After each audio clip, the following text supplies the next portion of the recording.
Jika dalam waktu 30 menit hutang tak kau bayarkan juga, maka dengan sangat terpaksa kami akan mendatangkan petugas lapangan bersama tim KPKNL. Bagaimana mengatasinya ketika kalian sudah tidak mampu bayar pinjol dan ditagih dengan cara seperti itu? Sebelum ke pembahasannya, disclaimer dulu teman-teman, saya membuat video ini hanya bertujuan mengedukasi tentang bahaya pinjaman online. Saya tidak pernah tergabung dengan grup manapun, saya tidak pernah membuat grup apapun, dan saya juga tidak pernah menyediakan jasa-jasa apapun. Waspada, jangan sampai kalian terjebak dalam penipuan yang menggunakan cuplikan video saya atau foto-foto saya yang disalahgunakan oleh oknum yang tidak bertanggung jawab.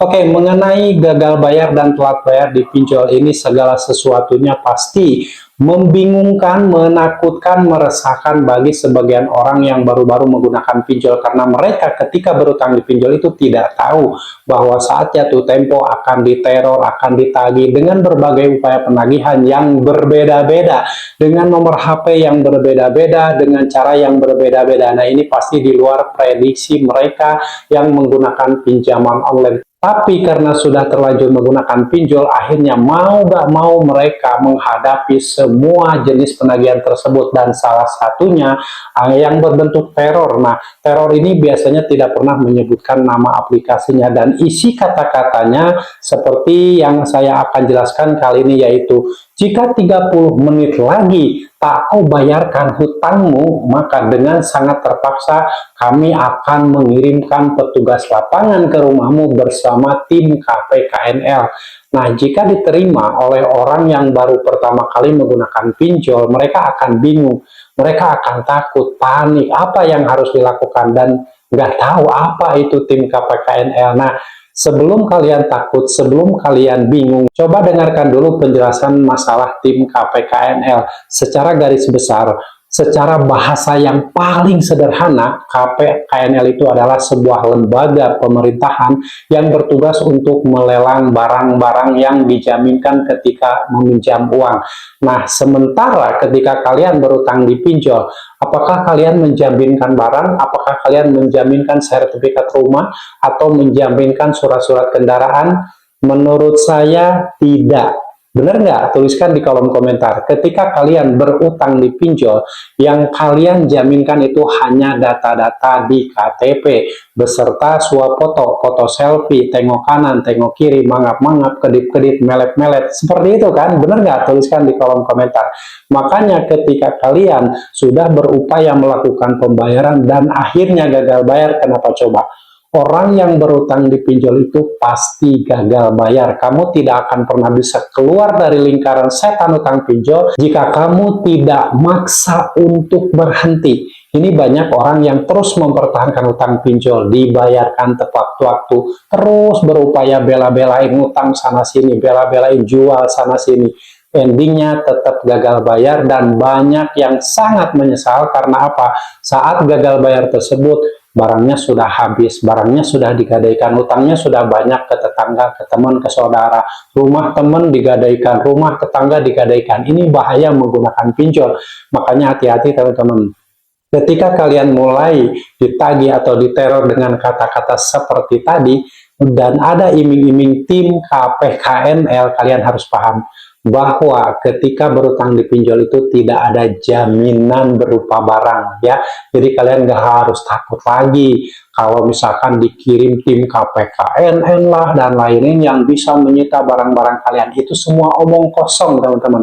Itu semua kalimat-kalimat template yang dirangkai sedemikian rupa, konsepnya hanya untuk menakut-nakutimu dari kejauhan. Kamu tidak pernah bertemu dengan orang yang mengirimkan chat tersebut, tapi kenapa kamu bisa ketakutan? Nah, karena dibaca, ya, lalu kamu terjemahkan, dimasukkan ke otakmu, dimasukkan ke hatimu, itu yang membuat kamu ketakutan. Tapi ketika kamu mendapatkan teror tersebut, lalu kamu memblokirnya, kamu menghapusnya, tidak pernah dibaca, tidak pernah diterjemahkan, tidak pernah dipikirkan, kamu akan baik-baik saja. Solusinya yaitu blokir report, hapus, jangan direspon, jangan dibalas, dan jangan pernah menjanjikan apapun. Apapun bentuk terornya, nomor HP-nya ganti-ganti, nomor teleponnya ganti-ganti, foto profil WA-nya ganti-ganti, wajah orang yang menakutkan, dan lain-lain. Bodoh amat. Itu konsepnya untuk menakut-nakutimu dari kejauhan. Jangan percaya dengan semua itu ya. Kamu itu sedang dibodoh-bodohi dengan berbagai kalimat template kebohongan yang dirangkai sedemikian rupa oleh tim editor dari pinjol tersebut, yang mana kalau kalian cerna, kalau kalian terjemahkan dan dimasukkan ke pikiranmu, maka ini akan bahaya. Banyak orang yang stres, banyak orang yang bingung, banyak orang yang gali lubang dan tutup lubang. Inilah kemauan pinjol. Ketika kalian berutang di pinjol, mereka nggak mau kehilangan nasabahnya, makanya berbagai cara dilakukan dengan cara ditakut-takuti sebelum jatuh tempo agar kalian terus melakukan pembayaran dan akhirnya terjebak gali lubang tutup lubang. Kalau kalian sudah terjebak gali lubang tutup lubang, sampai mati pun kalian tidak akan bisa keluar dari lingkaran setan hutang pinjol yang tidak akan pernah ada selesainya. Nah, ini kemauan pinjol. Kamu pelan-pelan akan dimiskinkan tanpa kamu menyadarinya. Mereka itu bisnis mencari keuntungan sebesar-besarnya dengan berlabel membantu perekonomian masyarakat yang tidak terjangkau oleh bank konvensional. Pada itu hanyalah sebuah statement yang mereka sengaja sebarkan, mereka sengaja lontarkan. Tujuannya apa? Untuk mengelabui orang-orang di luar sana. Padahal fakta yang terjadi di lapangan tidak seperti itu, teman. Bahaya. Makanya saya selalu berulang-ulang menyampaikan, hati-hati. Jangan coba-coba berutang di pinjol, karena berutang di pinjol itu sangat beresiko tinggi, bisa kehilangan harta, bisa kehilangan nyawa, bisa juga kehilangan akal sehat. Kenapa disebut bisa kehilangan nyawa? Banyak korban yang sudah mengakhiri hidup karena teror tersebut ya.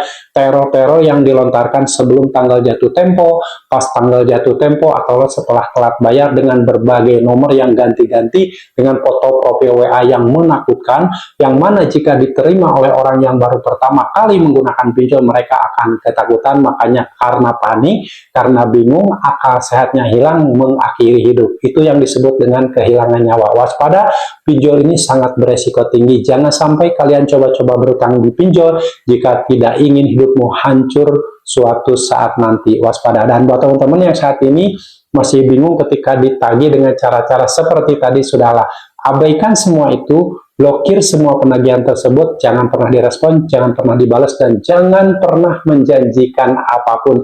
Karena sekali saja kalian respon, sekali saja kalian janji, nah ini bahaya. Kalian akan dicecar, kalian akan terus dijadikan prioritas penagihan sampai kalian betul-betul mau melakukan pembayaran. Padahal di saat kalian sudah tidak mampu bayar, makanya banyak yang terjebak hutang besar. Inilah keinginan pinjol. Kalian tidak bisa keluar dari lingkaran setan hutang pinjol, dan pelan-pelan kalian akan dijadikan sapi perah pinjaman online. Waspada, jangan sampai kalian jadi korbannya. Oke, mudah-mudahan bermanfaat apa yang saya sampaikan ini, dan mudah-mudahan menjadi penyemangat bahwa gagal bayar bukan akhir hidup Anda, tapi awal untuk memulai hidup yang lebih baik lagi. Oke, dan buat teman-teman yang sudah terlanjur hutang di pinjol, sudah terlanjur tidak mampu bayar, hentikan, jangan gali lubang tutup lubang, jangan membuat hutang baru untuk membayar pinjol, karena hutang pinjol dibayar dengan membuat hutang baru tidak akan pernah selesai sampai kapanpun. Jangan sampai mau digiring untuk bayar biaya perpanjangan tenor, karena tidak akan mengurangi hutang pokok. Kamu hanya bayar biaya perpanjangan tenor untuk memundurkan tanggal jatuh tempo. Jangan lagi ada yang mau dibodoh-bodohi seperti itu. Oke, tidak mampu bayar, stop, berhenti. Jangan membuat hutang baru, stop di satu lubang hutang, sehingga kemungkinan kedepannya hutangmu tidak akan bertambah terlalu besar. Oke, semoga bermanfaat, dan ingat, kalian harus tetap semangat. Wassalamualaikum warahmatullahi wabarakatuh.